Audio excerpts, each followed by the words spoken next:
आपलं शरीर आपली मम्मी आहे. आपण त्याच्याशी पवित्र आहोत का? हा प्रश्न प्रत्येकाने स्वतःशी विचारला पाहिजे. आणि मी ती पवित्रा बोलत नाही आहे जी कोणी हात नका लावू किंवा कोणी बाहेर छू नका. बाहेर तुम्ही गटरीत राहा आणि वास्तवामध्ये खरंच गटरीत राहू नका. मी म्हणतो बाहेरून स्वच्छ राहा, ठीक आहे. पण वास्तविक जी प्रगती आहे किंवा वास्तविक चरित्र बोला किंवा शुद्धतम रूपला त्याला एक पवित्रता बोला, ती आतली गोष्ट आहे. आपल्या देहाशी नातं काय? आणि मी ज्यावेळेस देह बोलेल त्यावेळेस मी परिपूर्ण देह बोलेन. त्यामध्ये विचार असो, मन असो, कल्पना असो, हात असो, पाय असो, कान असो, नाक असो, जेवण असो, आहार असो, सगळं. आणि त्या संपूर्ण गोष्टीतूनच हा शब्द बाहेर येतो की पवित्रता. मग आपण आपल्या विचारांशी कसं जगतोय? आपण कल्पना करतोय का?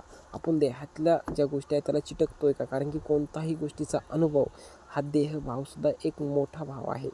आणि याला खूप सुंदर उदाहरणाने जर समजून घेतलं तर दोन व्यक्ती आहे, दोघं पण बाजूला आहे.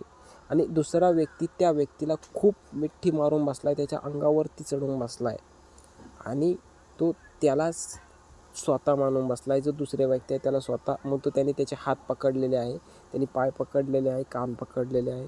आता अशाच पद्धतीने आपण आपल्याला चिटकलेलो आहोत, जसं पकडून ठेवलेलं आहोत का? की आपण आपली सत्ता विसरलेलो आहोत. आपल्याला असं वाटतं की हे आपण आहे, जसं त्या दुसऱ्या व्यक्तीला वाटतं की हे शरीर आपण आहोत. ते दोघं वेगळे नाही, तो एक आहोत. पण तो त्याची मूर्खपणा आहे. त्याला समजून सांगून ते दोघं पण वेगळे आहे. ज्यावेळेस ते वेगळे होतील त्याला मुक्ती बोलतात, आझादी बोलतात. त्याच पद्धतीने आपण आपल्याशी चिटकलेलो आहोत. पण आपण ज्यावेळेस मी आपला बोलेल त्यावेळेस कोणी त्यांचा विचार नाही, कोणती भावना पण नाही.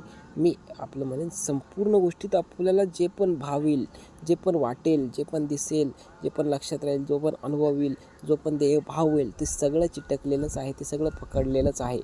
आणि ज्यावेळेस आपण स्वतःकडे हळूहळू बघण्याचा प्रयत्न करतो, आपल्यात स्थिर होण्याचा प्रयत्न करतो, त्यावेळेस वास्तविक त्या गोष्टी बोललं जातं पवित्रता. मग पवित्रता कोणती बाहेरची गोष्ट नाही आहे, ती एक भीतरची गोष्ट आहे. प्रत्येकजण अपवित्र आहे. म्हणून ब्रह्मचर्य सुरुवात करत असताना ब्रह्मचर्य परिपूर्ण आहे. ब्रह्मचर्य ते नाही जे आपल्याला वाटतं.